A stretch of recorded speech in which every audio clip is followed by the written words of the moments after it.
Now let's go ahead and pour it a little higher if possible. Okay, we can go again. Yeah, go ahead.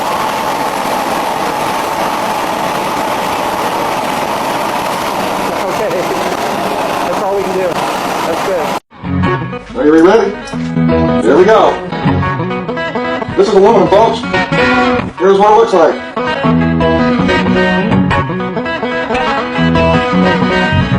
There it is, folks. Look at that. What color is that?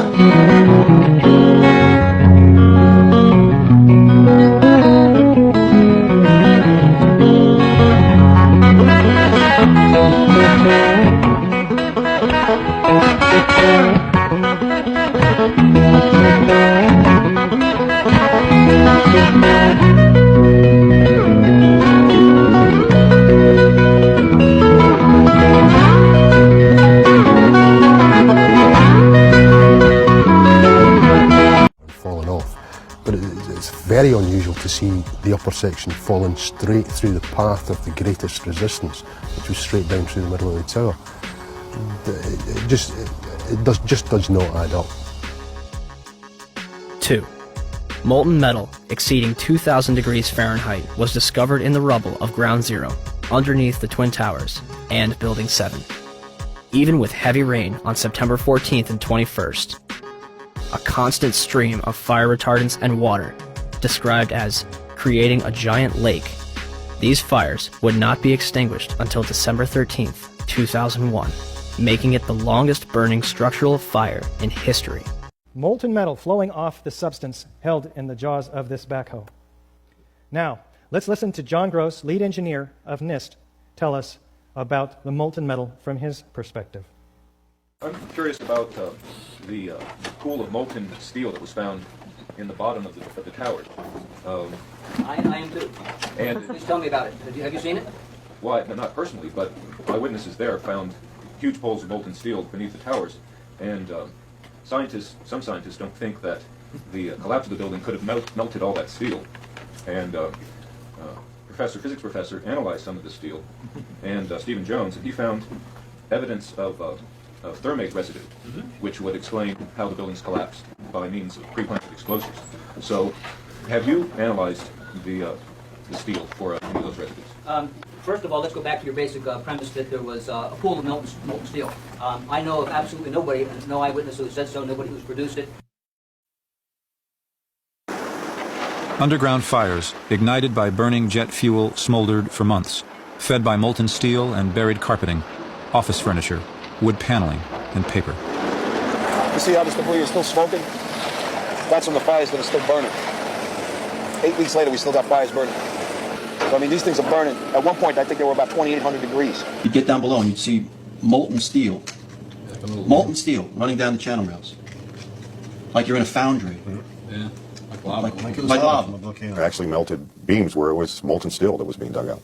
Underground, it was still so hot that molten metal dripped down the sides of a wall. It's this fused element of steel, molten steel and concrete and all of these things all fused by the heat into one single element. These cooled meteorites are not aluminum because aluminum doesn't rust. So it's not a melted airplane. What does the gentleman in charge of the cleanup at World Trade Center, Ground Zero, have to say about the molten metal? Mark Loiseau, the president of Controlled Demolition Incorporated, told the American Free Press that in the basements of the World Trade Center, where 47 central support columns connected to the bedrock, hot spots of literally molten steel were discovered more than a month after September 11th. These incredibly hot areas were found at the bottoms of the elevator shafts, down 7 basement levels. The molten steel was found 3, 4, and 5 weeks later when the rubble was being removed. He said that molten steel was also found at World Trade Center 7. And they pulled off a big block of concrete, and there was like a little river of steel flowing. Many witnesses, firemen, and lots of people described the flowing molten metal, iron or steel, at extremely hot temperatures. And John Gross categorically denied their observations, so that because their observations don't fit his preconceived notion, he not only ignored evidence, he denied evidence.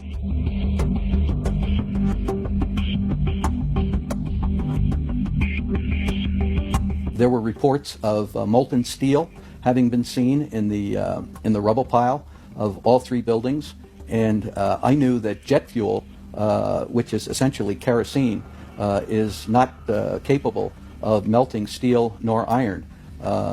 Kerosene or jet fuel burns at less than 1600 degrees Fahrenheit, and molten steel needs at least 2700 degrees Fahrenheit in order to melt. There were sections of them that clearly showed melting. They had sections that were thinned away, and there were actually holes through them, and some of the ends were just melted away or even possibly evaporated away.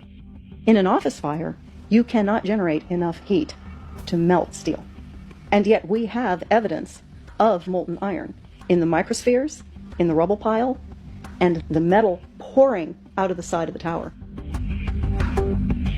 I worked as in the project engineering department of the casting plant of Elcan, the aluminum company of Canada, one of the largest aluminum smelters on the planet at the time. And in that smelter we turned aluminum oxide into aluminum, molten aluminum. Molten aluminum is silver. It's not yellow, it's silver. It looks like mercury. The yellow molten metal that I saw pouring out of the South Tower is indicative of molten iron. NIST claimed that the molten metal was aluminum. I mean, it doesn't look at all like molten aluminum. It looks like iron.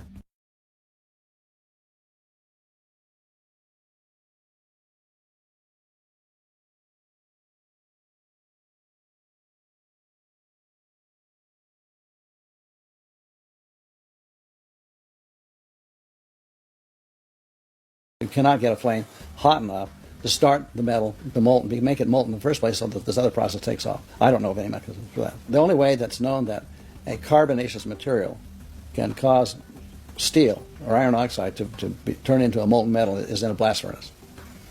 Yeah, and that's very different than what we had.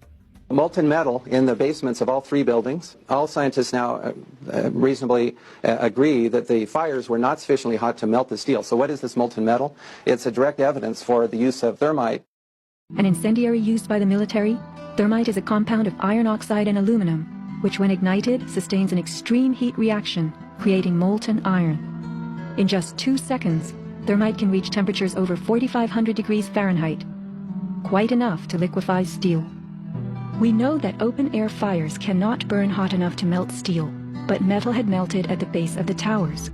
So thermite, if it was present at the World Trade Center and created this molten metal that so many witnesses and photographic evidence shows, would also explain potentially the fact that the fires could not be put out at Ground Zero. The fires lasted for quite a while, but most importantly, they were deep within the pile, where people would expect that the environment was oxygen-starved. And thermite could explain this because it has its own oxidant within. It's actually the metallic oxide that provides the oxidant to allow the incendiary thermite reaction to occur, even underwater. An incendiary is something which can be used to destroy something by the means of heat, while an explosive is something which acts with pressure. It knocks things apart. In the case of thermite cutting charges, you would have heard far less noise, since they are worked by thermal heating, melting of the steel, rather than an explosive cutting as in RDX charges. Overflights had detected with infrared camera 1400 degree Fahrenheit hotspots on the surface of Ground Zero. And that being there for a week, indicates that there was something very hot going on below the surface. But, these underground fires were just like the fires of hell. This is how it's been since day one. Oh, it's unbelievable. And this is 6 weeks later, almost 6 weeks later. And as we get closer to the center of this, it gets hotter and hotter. It's probably 1,500 degrees. We've had some small windows into what we thought was the core at some point, and it looked like an oven. It was just roaring inside. And it's just a bright reddish orange color. See that stuff he's pulling out? What was that?